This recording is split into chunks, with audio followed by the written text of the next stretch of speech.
안녕하십니까.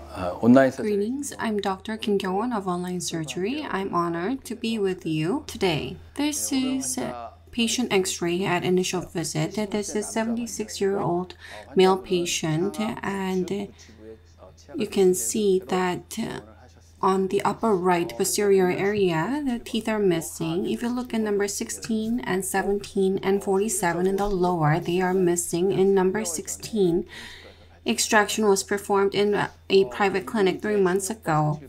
Sinus graft was necessary in number 16 and 17. If you look at patient's past medical history, the patient has been diagnosed with gastric cancer, and currently he is proclaimed to be fully cured. If you look at the patient history, he did not go through laparotomy.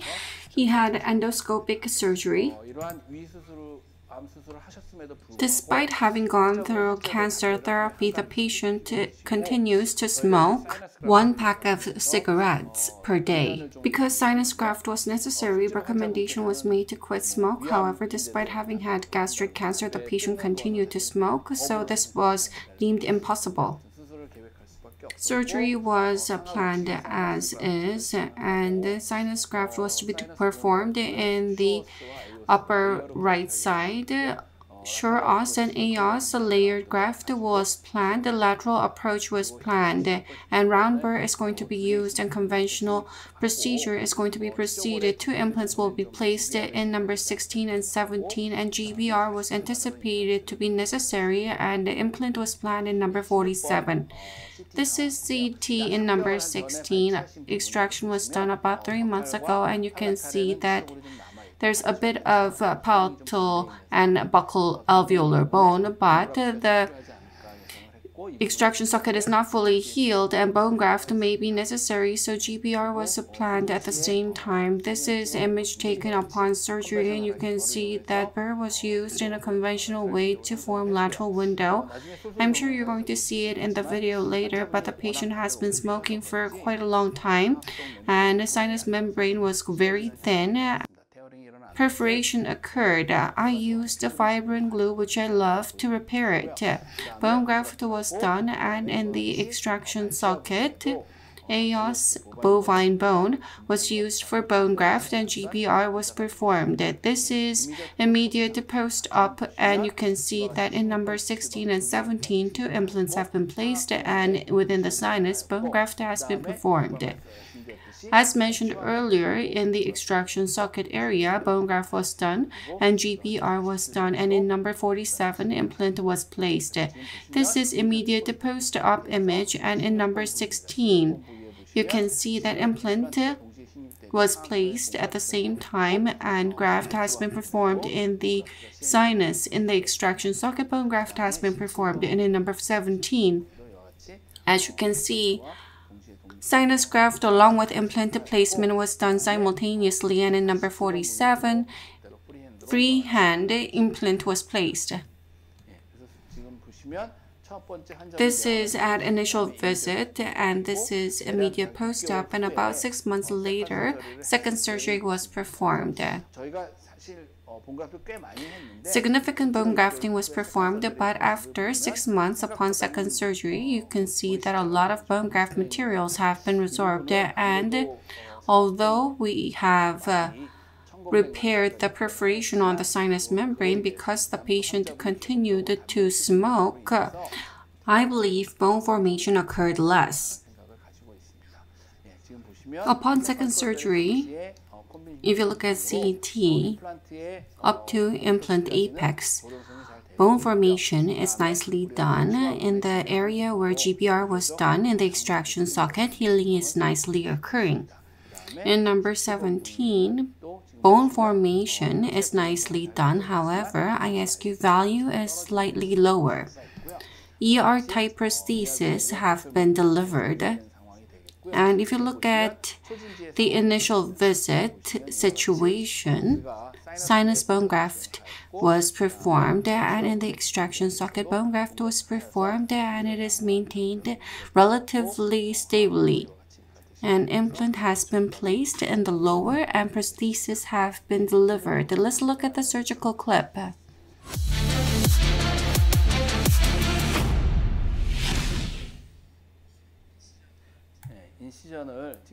Incision has been made from the distal side towards the mesial side. It is a distal free end case, and the vertical releasing incision has been made, and you can see that ablation is being performed on the lateral wall side.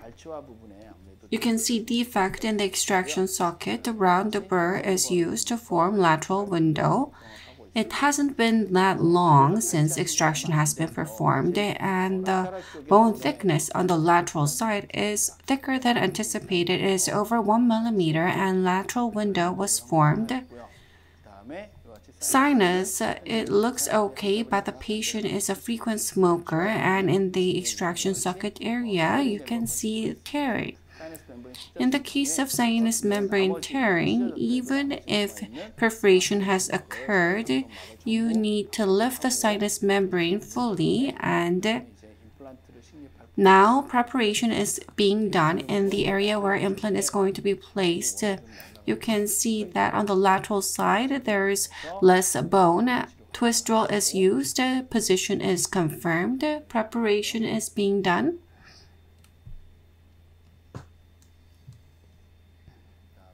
Parallel guide pin is used to check implant position, and antagonist relation is being checked. In the distal area, in number 17, lance drill is used to mark. In the case of number 17, it's been quite a while since extraction has been performed, so there's no longer extraction socket. The parallel pin is used to check the relation with the antagonist. Occlusion is checked. 3.5 by 8.5 1-2 taper drill is used to prep the implant site. I'm not doing it full length. In number 17, preparation is done, and 4.0 by 8.5 1-2 taper drill is used to expand the site. 5.0 diameter implant is going to be placed, but I'm going to prep up to 4.0 diameter graft material. I'm going to use Oss and Oss, so allograft and xenograft. This is pen type, but my recommendation is to do sinus graft separately. Oss is used in the area where implant is in direct contact with the inferior margin. Allograft is used, and on top of it, the xenograft is used. The layered graft method is used so that we can take advantage of the two graft materials. KS3BA 5.0 by 10 millimeter implant is placed in number 16 first. As shown, KS3BA 5.0 by 10 millimeter implant is placed after irrigation, and in number 17, KS3BA 5.0 by 8.5 implant is placed. Implant placement is done, and primary stability is about over 15 Newton centimeters. Position is checked. In the extraction socket area, there is a very little buccal bone plate. Mount is used. It is placed simultaneously with the sinus surgery, so you need to be careful. Cover screw is connected.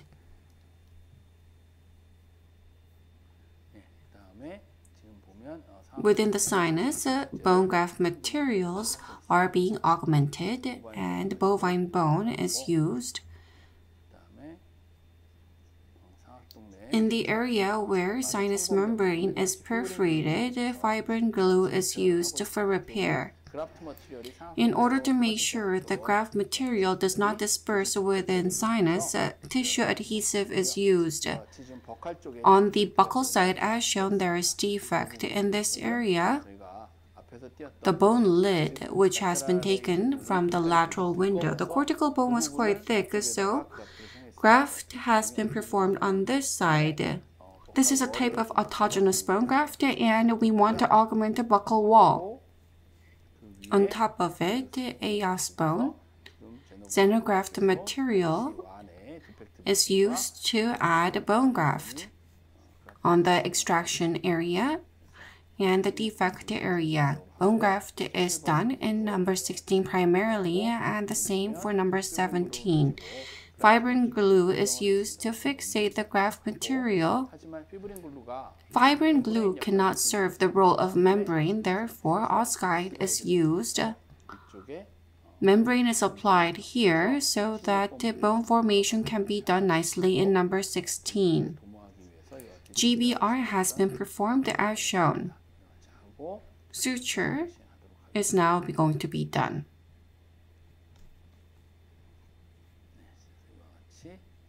Suture is done.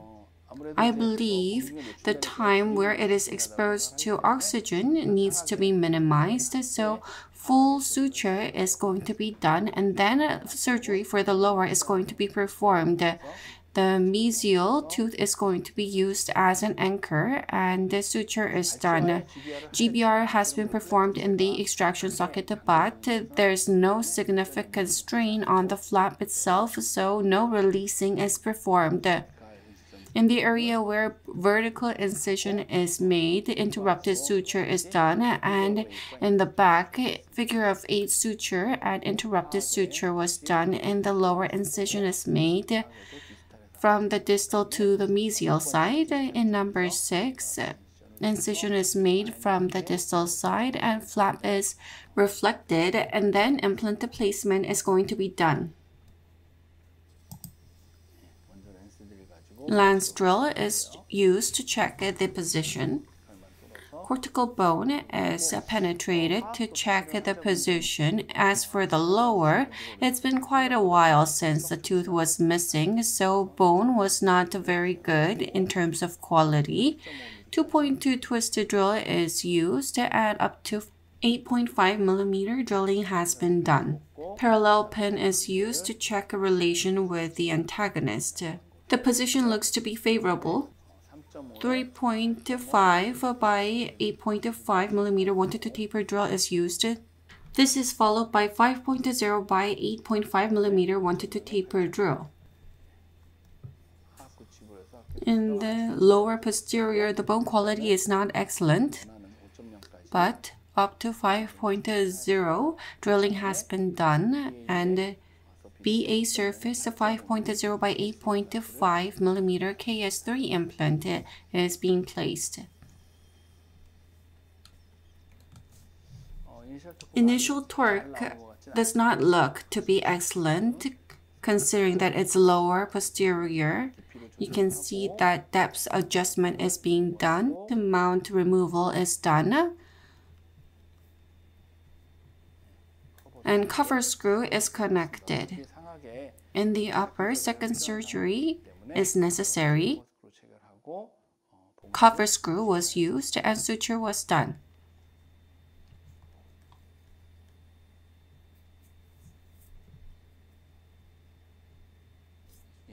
In today's surgical clip, because the patient was a frequent smoker, the sinus membrane was very thin, and during surgery it was perforated, and in that area fibrin glue was used for repair, but in terms of implant survival itself, it's not going to be an issue, but in terms of wound formation, it may not be as favorable. In the case of lower, implant has been placed in a conventional way. Thank you for watching.